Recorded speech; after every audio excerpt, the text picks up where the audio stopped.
Hi friends, Keerthana கிச்சனுக்கு welcome you all. இன்றைக்கி நான் புது வீடியோட வந்திருக்கேன். இது வந்து ரொம்ப ட்ரெடிஷ்னல் மெத்தடில் செய்ய போகிறேன். அப்படி என்னன்னா எல்லாத்துக்குமே ரொம்ப பிடிக்கும், எல்லாத்துக்கும் நல்லாவே தெரியும். அது பேர் என்னென்னா அடை தோசை. உரப்படன்னு சொல்லுவாங்க, அடை தோசைன்னு சொல்லுவாங்க.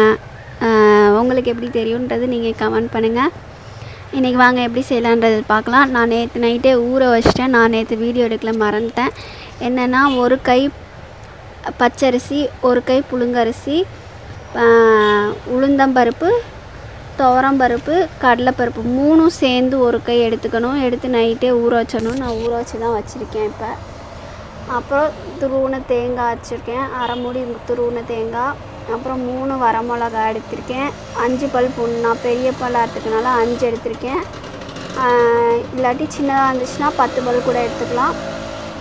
அப்புறமேல வந்துட்டு தேவையான அளவு வெங்காயம் எடுத்துக்கலாம். நான் வந்து சின்ன வெங்காயமாக எடுக்கிறேன். சின்ன வெங்காயம் தான் டேஸ்ட்டாகவும் இருக்கும். அப்புறம் 1 டீஸ்பூன் வந்து சோம்பு எடுத்துக்கலாம். அப்புறம் தேவையான அளவு கொஞ்சமாக ஒரு 1/2 டீஸ்பூன் வந்துட்டு மஞ்சள்தூள், தேவையான அளவு உப்பு. இவ்வளோதான் ஃப்ரெண்ட்ஸ். இதுக்கு மேலே வேணும்னா என்ன வேணும்னா முருங்கைக்கீரை வச்சுக்கலாம், கருவேப்பிலை வச்சுக்கலாம், அதெல்லாம் வச்சு செய்யலாம் ஃப்ரெண்ட்ஸ். வாங்க இப்போ எப்படி அரைக்கலான்றது பார்க்கலாம். நான் வந்து செகண்ட்ஸ் வச்சு அரைப்பேன். 25 மினிட்ஸ் என்னோடய கிரைண்டரில் நான் போடுவேன். உங்களுக்கு எந்த மாதிரி கிரைண்டரோ அதுக்கு தகுந்த மாதிரி சாஃப்டாக அரைச்சிக்கோங்க. நான் அரைச்சிட்டு காமிக்கிறேன் வாங்க. இப்போ மாவு அரைச்சாச்சு.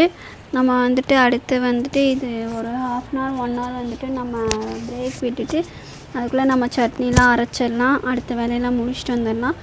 இப்போ வந்துட்டு நான் சின்ன வெங்காயம் ஆட் பண்ணிக்கிறேன். சின்ன வெங்காயம் போட்டதுக்கப்புறம் கருவேப்பிலை, முருங்கைக்கீரைலாம் போட்டுக்கலாம். எனக்கு அதெல்லாம் கிடைக்கல, அதனால நான் வந்து சிம்பிளாக செய்கிறேன். அதெல்லாம் போட்டு செஞ்சால் இன்னும் ரொம்ப டேஸ்டியாக இருக்கும். வாங்க தோசை எப்படி ஊற்றலான்றது பார்க்கலாம்.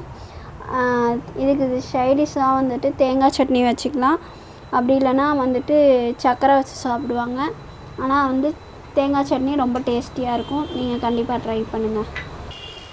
இங்கே பாருங்கள் ஃப்ரெண்ட்ஸ், சூப்பராக வெந்துருச்சு, டேஸ்டியாக இருக்குது. நீங்களும் கண்டிப்பாக ட்ரை பண்ணிவிட்டு எனக்கு கமெண்ட் பண்ணுங்கள், லைக் பண்ணுங்கள், சப்ஸ்கிரைப் பண்ணுங்கள். கீர்த்தனா கிச்சனை மறக்காமல் பெல் பட்டன் தட்டிட்டு போங்க.